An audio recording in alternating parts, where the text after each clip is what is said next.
Hey everybody, welcome to Anne Ortelee's Weekly Weather. The weekly weather is back after an absence for a while. Nice to be back. And forward we go. This is going to be for the week of November 30th, 2025 to December 7th. What we're going to cover is the astrology in the heavens and how you can use it productively. And off we go. All right. Why no weekly weather for so long? Well, it stopped at the lunar eclipse in March of 2024. That eclipse, my sister entered hospice. My brother broke his back in a totaled car accident. My cousin ruptured her appendix with two infections, staying in the hospital for 10 days. My aunt had a heart attack following my uncle's death from COVID earlier in the year. My aunt moved to Florida from Memphis on Memorial Day, and we set up her new apartment. She fell. She was in rehab, slowly dying all summer. She died on August 12th. We broke when after she died, we broke up her new Florida apartment.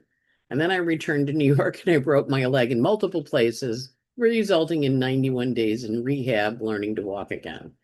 So it was kind of a wild year. It was Saturn going through my um, first house and all over my Virgo Saturn planets, my Virgo Pisces planets. So here's the eclipse of March of 2024. And you can see the moon was here right on the Mercury, got eclipsed.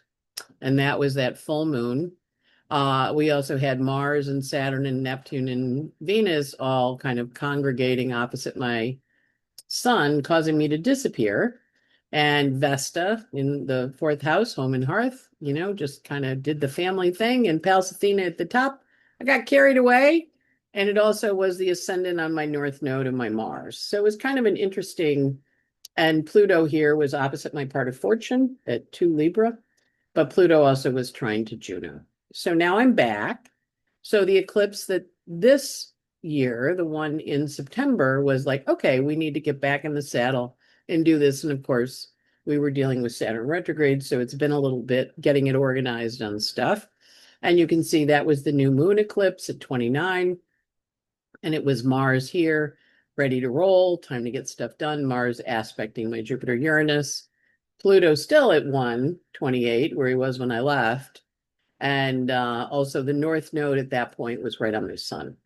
So it was kind of like, okay, time to go back. I've missed you guys. Can't say I haven't been busy running around doing things and recovering from the broken leg and then working. And when you have that kind of physical fact, I mean, I have a huge rod with a bunch of steel points in it, set off air detectors, airport metal detectors. It does take a while to get back and moving. So I know it's been about a year and a month past when I broke the leg, and it does take a long time. So with the rehab and life and the world, we're back. Jupiter is, of course, on my Jupiter. Time to come back and do the work. Jupiter's uh, aspecting things and moving forward. And then today, for why would we do it today? Saturn, of course, went direct on Saturday, Saturn's day, and Mercury went direct. And Mercury is up here. When you look at my progressions, Mercury, I've got a bunch of stuff in Scorpio, but more importantly, the Saturn is direct, and he's like, okay, time to go back to work. And the nodes of fate are rolling through first and seven, and Jupiter right now is sitting on the midpoint of my Jupiter Uranus. So I'm back. Forward we go. All right, the big thing, and if you've been, I've been doing webinars during the course of the year. So I've also talked quite a bit about the 5 planets and nodes changing signs. So that's the backdrop that we're working against. Pluto going into Aquarius was last there in April of 77, and it will now be in Aquarius until January of 2044, January 19th of 2044, 20 years. Neptune went into Aries. Last time he was there was in April of 1861, and he's going to be in Aries until March of 2039. Uranus into Gemini, last there in August of 41, and he'll be there until May of 2033. And this is the third Uranus return of the United States this spring. which of course, last time you're in, well, the three of them we've never lived with, unless you're over 84, maybe you've lived with Uranus and Gemini, but these are all new energies for us. Pluto into Aquarius, Neptune into Aries, and Uranus into Gemini. Saturn went into Aries in March, or in May rather, and was last there in April of 1996. Jupiter went into Cancer, and he was last there in June of 13. Plus, our node reset at 0 Aries on January 11th. And what's going to happen is Saturn and Neptune are going to meet up in Aries on February 20th on the nodal axis, 0 Aries, on the world axis. So we're getting this whole new reality. We're moving from earth and water, where we've been for the last 20 years, into fire and air, where we're going to spend basically the next 20 to 38 years. It's a while. So these are longer transits. It's the backdrop against which we're working because there is no earth in the sky. That's why it's so unstable and it feels so bouncing around. We're going to watch those three planets at Aries, the North Node, and then Saturn and Neptune. You're going to meet up there February, and they're going to dance on there at February 20th at 2026. They're going to meet up on the world point. So that's a big deal because they're initiating a new 38-year cycle, and it is the structure Saturn Neptune dream. Right now with Saturn and Neptune in Pisces, because they went into Aries for the summer, but as of September 1st, Saturn went back into Pisces. All our structures are dissolving. And we're at the end of his Saturn cycle. He's in the last degrees of Pisces before he goes into Aries in April, like he did back in 1996. And then Neptune, of course, the last time he was in Aries, it was 163 years ago during the Civil War. So we have a vision. We have to come up with a vision of our life and the structures we want to build. And right now, we've been destroying them all since the structures we've been dissolving and under development. Kind of the combo of the old structures leaving and the new structures aren't really grounded yet. So we're going to watch that grounding happen. And now Saturn's direct, full steam ahead into Aries. He's going to go really quickly and get us structured. And then Neptune will be going direct soon, and he will be going really quickly into Aries. And then when the two of them meet up, boom, we're ready to roll. Plus, it's on the world point. So the whole world is going through all these changes. It's not just us in the United States, but it certainly is important to us because the foundation of the Declaration of Independence chart is 0 Aries. Right, so the IC. So we're restructuring America. And as we restructure, the last time this conjunction happened was in Capricorn in 88, 89. Saturn and Neptune met in Cap. And they met in 53 in Libra, which was the start of the Cold War. Saturn and Libra in cold, we're not fighting, but we're structuring. Capricorn, when they met in Capricorn in 88, 89, it was tied to the fall of the Berlin Wall, Europe reuniting, forming the EU, and the USSR breaking up into countries. When last time Neptune was in Aries in the Civil War, we were getting a new vision of what we wanted to do. And interestingly, there was a war in Crimea.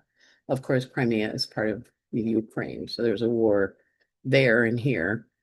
And then of course, Pluto return is the American Revolution, the French Revolution. Before that, the Protestant Reformation, looking at the structures that have become corrupt and asking them to be changed. Features of the week ahead. This is got a big week ahead, starting it off with a big week ahead. I'm like, oh, we got a lot to talk about. So Mars is going to be out of bounds until January 4th next year. It should be 2026. Sorry about that. Vesta out of bounds until December 17th, our home and hearth energy.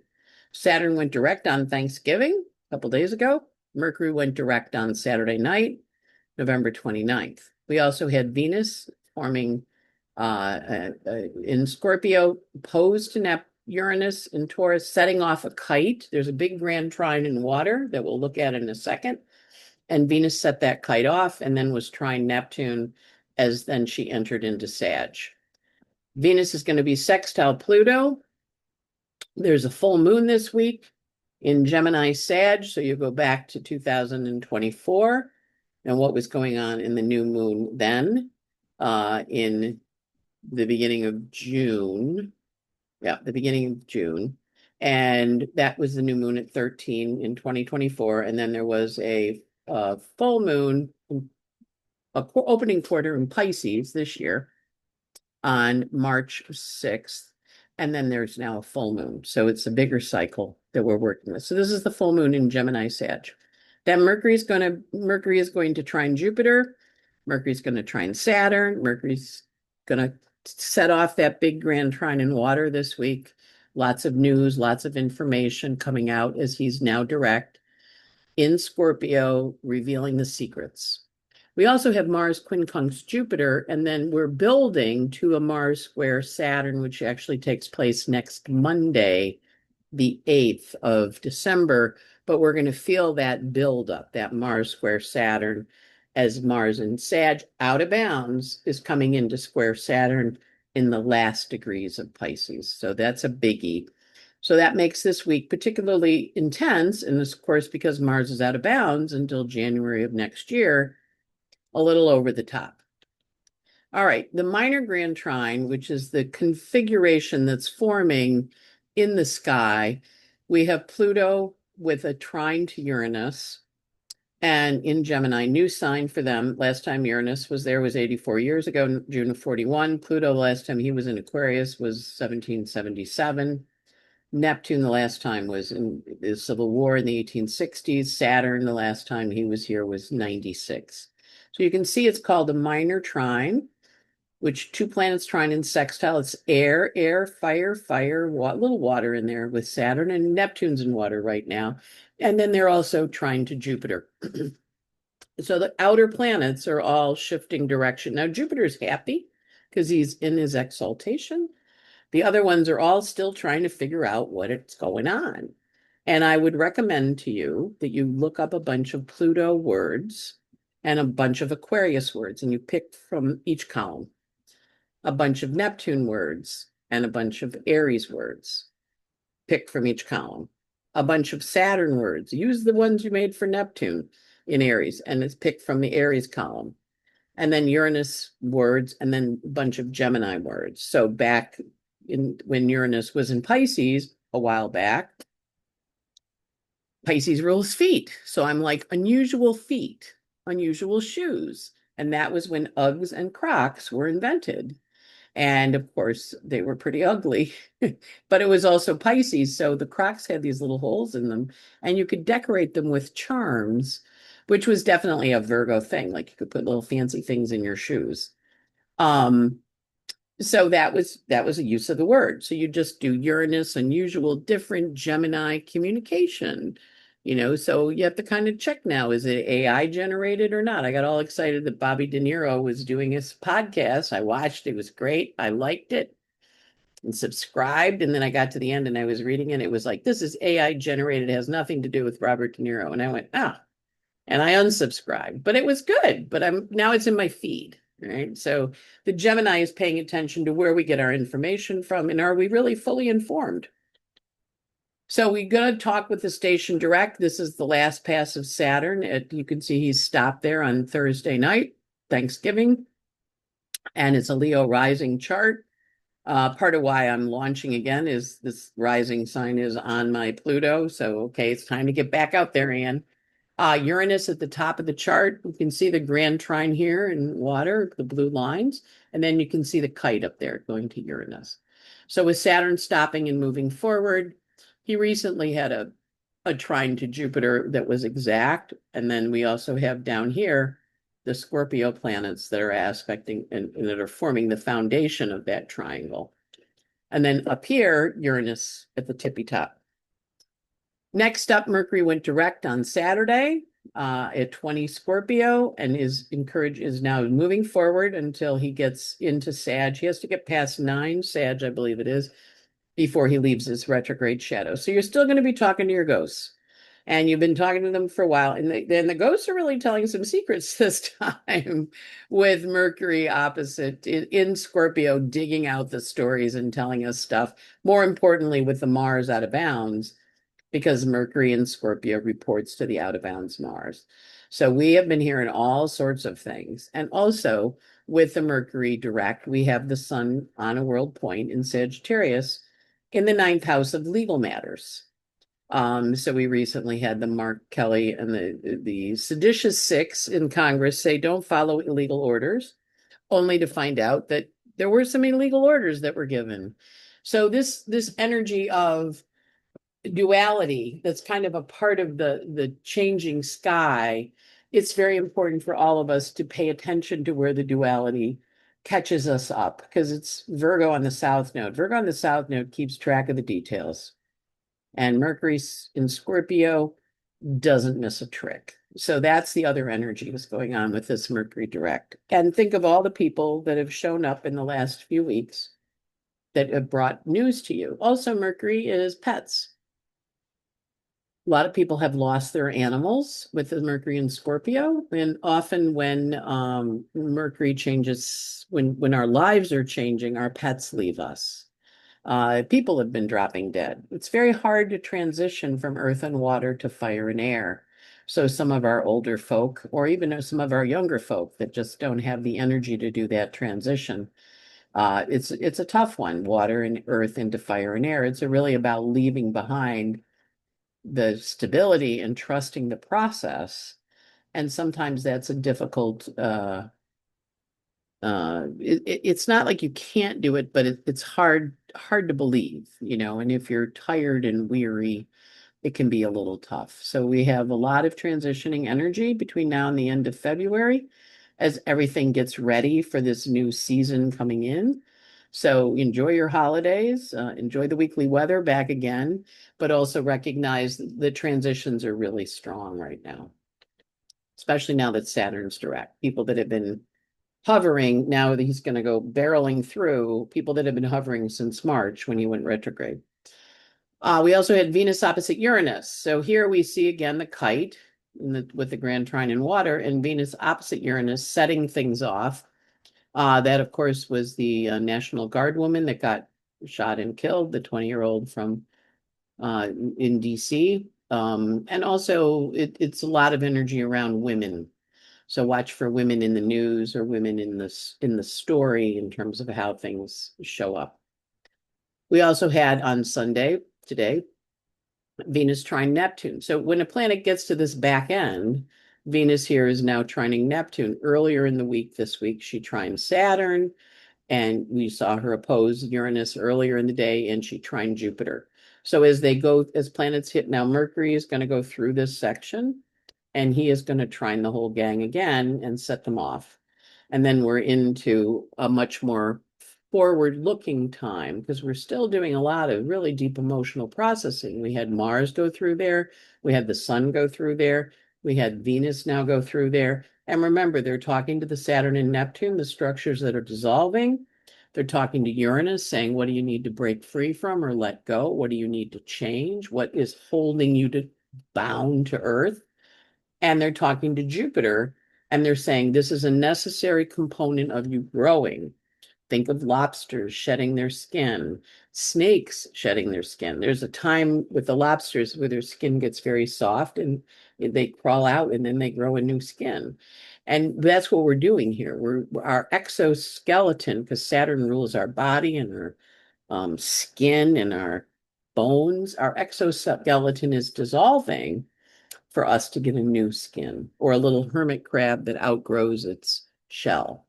We're all outgrowing our old life. Not that there was anything wrong with it, but we're shifting into this new reality. We also have Venus going into Sagittarius, where she is going to spend a couple of weeks in one of her happy signs. And Sagittarius, of course, is the sign of candles and light and abundance and fire. So Venus is pretty happy when she's in Sag. And remember, the Sag planets are answering to the Jupiter in Cancer, which is in its exaltation. So they're happy to be talking to Jupiter. Now, Jupiter's going to change every couple of days because he is answering to the moon. And with Venus going into Sag, the moon is in Aries, making Venus's journey very passionate and fiery because the moon, the ruler of Jupiter, is in fire. So this makes for a very fiery period with Venus and Sag because her ingress chart, which is the chart of entering sign, is up and going. I'm on fire. I'm dancing. Turn on Alicia Keys. This girl is on fire because that's kind of the energy of it. Next on Tuesday, we're going to have, so as planet enters this new sign, it's going to form aspects to all the baby planets at one and activate them. And right now, Saturn and Neptune, Venus talked to them last week, but you're going to see Mercury talking to them this week. So she now has a sextile to Pluto on Tuesday, asking her to understand the power dynamics. And it's a closing sextile. Pluto's the slower moving planet. Venus is coming in for a landing. So she's saying to Pluto, gee, I learned about this stuff. How about we do it? And the two of them are cooperating, working together. Remember, she met Pluto last February when she was in Aquarius.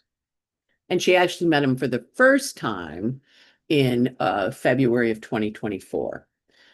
So she's now met Pluto twice in his 20 years in Aquarius. So this is her second round with Pluto.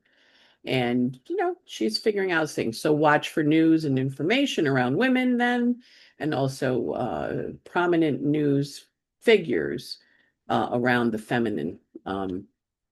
We also have the nodes of fate here on the same degree as the new moon. The full moon eclipse was September 7th.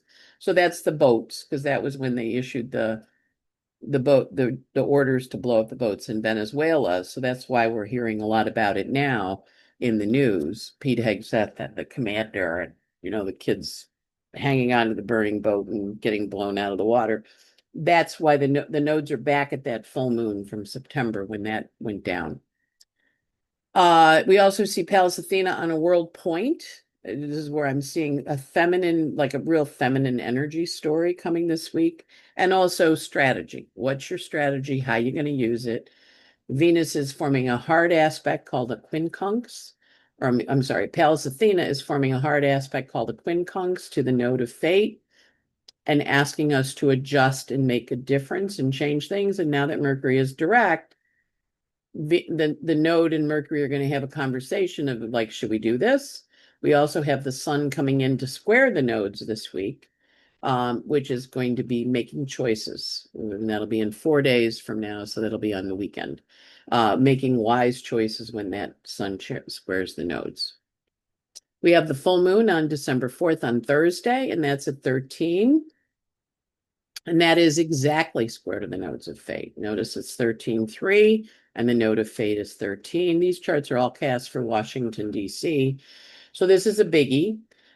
This is also crossroads energy. When the full moon squares the nodes exactly, we're at a crossroads. And we also have that north node up here on the midheaven in the DC chart, encouraging us to make wise choices, as well as Saturn and Neptune. So this has got some health implications for it, especially around the leader of the country. So we'll watch what happens with the president on Thursday, because this is a full moon squaring the nodes of fate. It does look like he had a stroke in September over Labor Day weekend. He's been walking funny. He had the droopy face. He's favoring his side. So it appears to have been a stroke on the left-hand side of his brain. And they have those stroke dissolving clot busters, for lack of a better word. I had a friend who had a stroke, and her husband called 911 and reported it and got her in the ambulance. And at that point, they were still testing this stroke clot dissolving drug. So the ambulance that had that in it arrived at the end of her street, and they put her in that, and she was back. 20 minutes later, they dissolved the clot in her brain. So they hooked up to the ER. And then, of course, they brought her in, but they're really making very big progress if they catch the stroke really early. So we're going to watch for him to have health things on Thursday. And this also, of course, takes us back to the new moon in Gemini in 2024, when the moon was at 13 Gemini. Next up, now we're going to have Mercury go through this grand trine business. So Mercury up here at 24, going direct, is trine to the Jupiter over here, and then he's going to be trine to the Saturn, the Neptune, and then he's going to set off the Uranus. So he's coming in, forming a grand trine in water and activating the chart. So when he hits there, we're going to watch for interesting information to come out. We also have a lot of planets with that trine, with the Mars out of bounds at 23, forming a quincunx to Jupiter, which is an adjusting energy of a psychological nature. And then he's going to form a quincunx to Uranus in next week. But the quincunx is a big deal. When the quincunxes come with the outer planets, especially with Mars, we really feel it. Because it's like a big adjustment internally for us. So as he's moving forward, we're going to watch that quincunx come to fruition, and we're also then going to watch Mars coming in. You can see he's coming in for a square with Saturn. So that square takes place next Tuesday, the 8th, but we're going to feel it as he comes in on the Mercury trine Jupiter. Next, we have the Mars quincunx Jupiter, which is Sunday. There's Mars actually quincunxing. But again, as the planets are arriving, you're going to feel it. Sometimes people say, well, you said this was going to happen, but actually happened a little ahead of time. And a lot of times with Mars transits, it does happen a little ahead of time. So we're going to watch that Mars forming a stressful aspect to Jupiter in his exaltation. And Jupiter, when that is happening, Jupiter's actually answering to the moon in Cancer. So that's the best condition it can be in. The moon rules Jupiter in Cancer, and Jupiter's in his exaltation reporting into the moon. So they're very close, and they will be working together.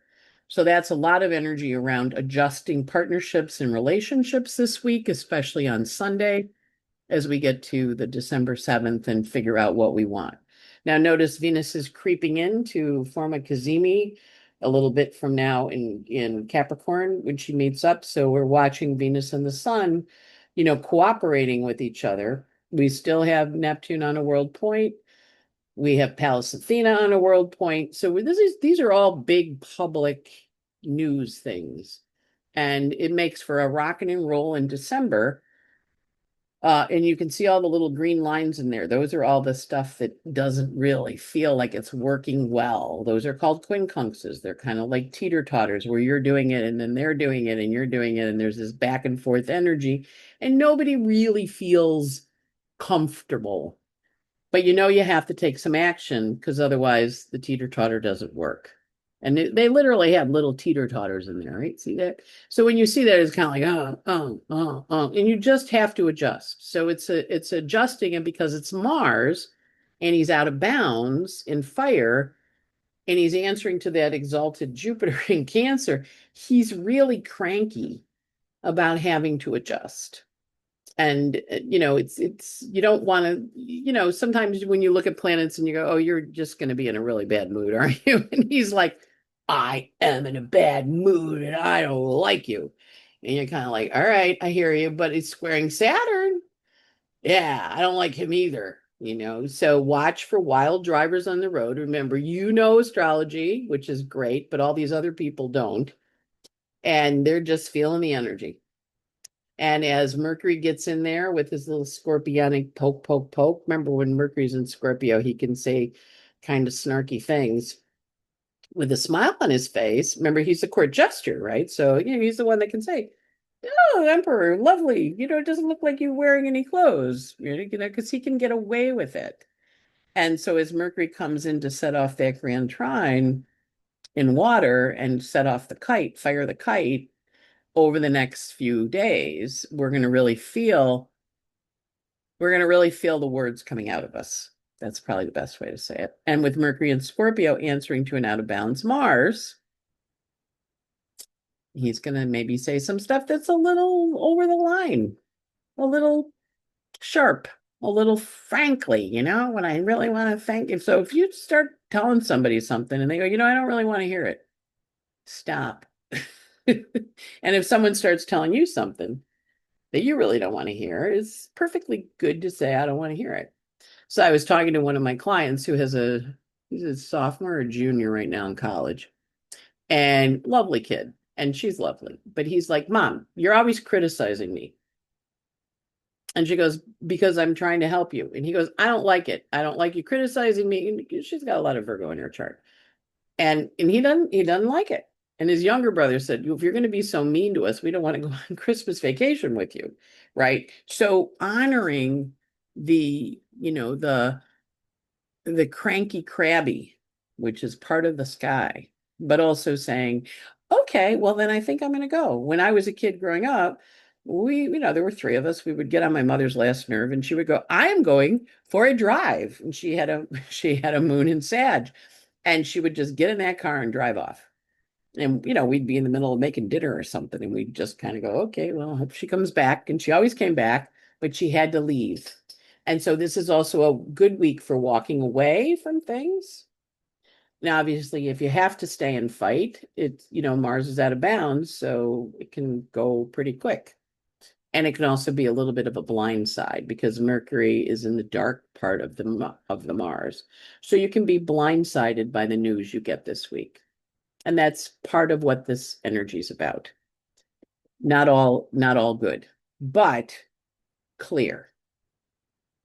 I rather have clear, even if my feelings are hurt. You might not feel the same way. Mercury trine Saturn on Sunday. That's nice. Mercury's talking to Saturn. They're making a deal. They're working it out. They're figuring it off, how to get stuff done. And then on Monday, Mars squares Saturn. So that means all week long, Mars is applying to his square to Saturn, which is contentious, but it's also psychological. It wants you to look at behaviors and maybe do them in a different way.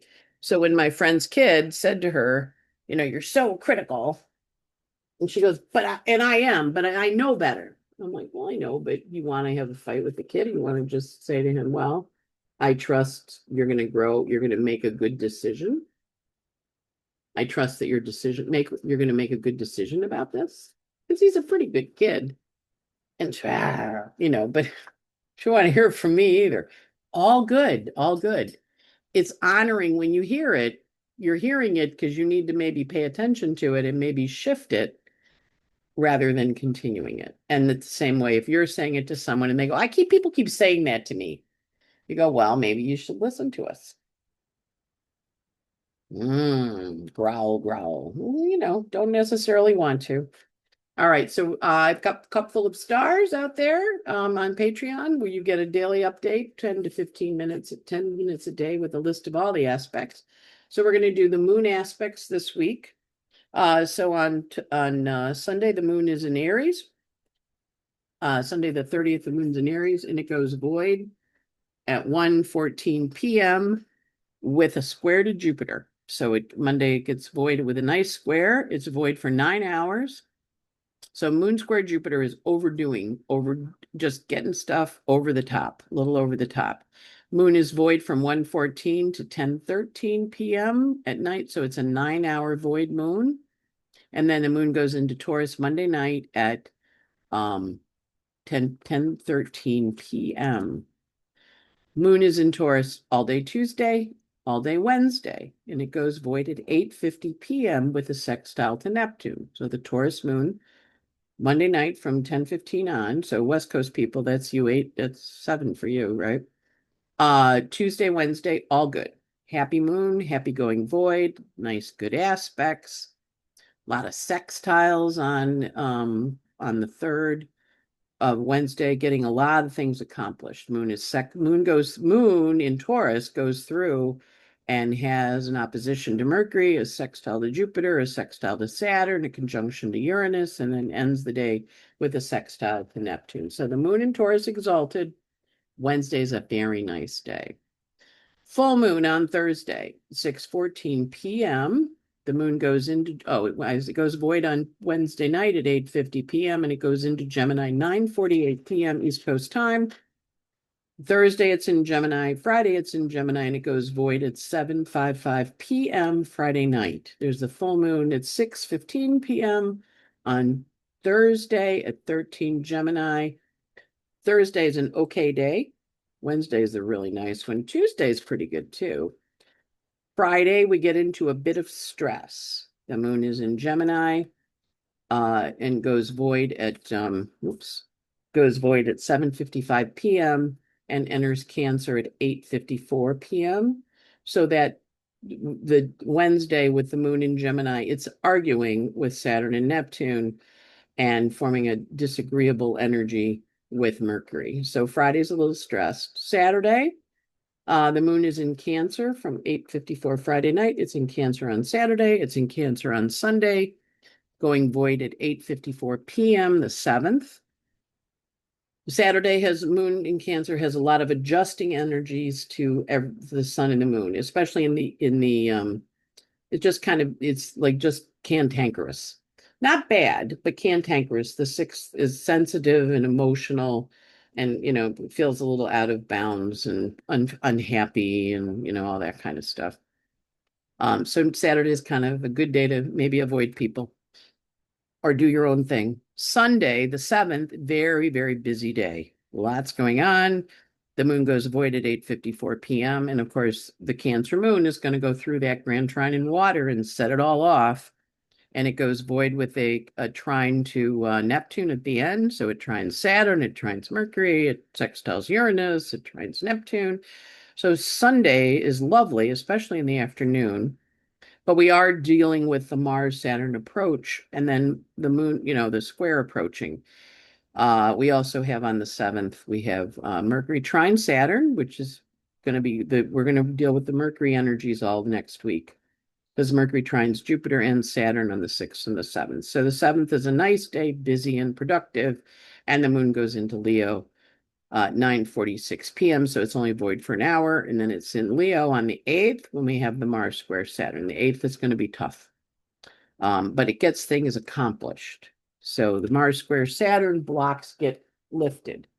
So, when I've had a few people schedule things that they want the block lifted, like going to court and, getting stuff accomplished or getting contracts finalized because now Mercury's finally direct. So the 7th has a lot of energy for doing that and also furthering your emotional path where you're supposed to be headed. So that gives you some ideas about how to work with the energy of the week. And I'll send you on your way. Weekly Weather will be back next Sunday.